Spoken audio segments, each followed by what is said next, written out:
My last question for you, Anmol, is that in the journey of BlueSmart, and if you look back, what has been few more critical events that you feel that were very important and which were very timed from your planning perspective, and looking in context of the recent round, what were some of the more critical events in the life cycle of the entire BlueSmart journey since 2019? uh, how would you kind of look back and see, okay, these were critical events in the life of the BlueSmart? So some words around it, that would be great. Sure. So if three, four, five of them that I'm able to recollect, the first and one of the most important ones is when we got Rohit Chanana sir onboarded as a mentor. I can for sure tell you, people underplay it. People underplay the role of mentors. People underplay.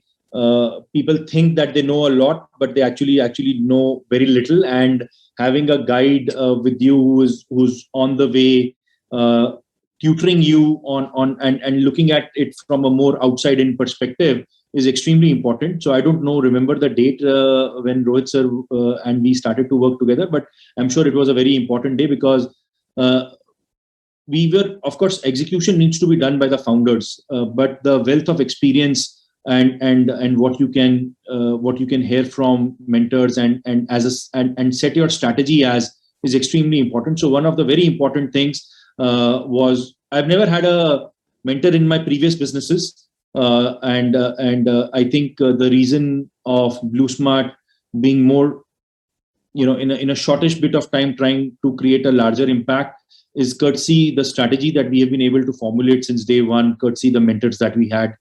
So that's very important. I think from a founder perspective, very critical three moments or two moments were the two fundraise that we did. Apart from this one, the third one that we did, the first and the second, we are now a 27-month-old startup in which we had to brave COVID twice. Revenues went to zero twice. So it was cash in the bank which helped us to survive at all the times. So we never had to go through a moment in our lives where we had to say how are we going to do the next paycheck, or how are we going to grow, or so we never had those issues around in our business, which was courtesy the fact that we had done adequate fundraising ahead of time. Always, even today, never in BlueSmart history has there been a time where we have not been adequately funded. So raising adequate funds at adequate timeline has helped us a lot, because what it does is that if you have sufficient cash in your bank, you can always think on the long term. Otherwise, if you have lower cash, then you take certain short term steps which can be harmful for you in the long term. So we never had to take any short term steps to save cash, etc. We of course were very prudent with cash, but we never had to go take certain short term decisions just to conserve cash.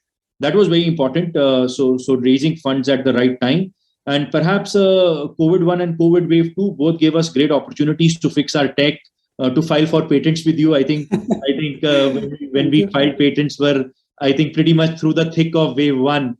Yes. So when we wrote the patents, etc. So it gave us a lot of time to think, sit back and see how we want to build this business. And we did a huge, I think, business pre wave 1 and pre wave and post wave 1 were extremely different. Business pre wave 2 and post wave 2 was extremely different. So we were able to think, act, and implement certain strategies which helped us. So pretty much getting mentors onboarded, raising sufficient cash, and also using the wave 1 wave 2 time to not just think and cry about what's happening to the world, but actually putting that time into action, so that you can you can be better when the world starts to move. I think that those were some of the important things.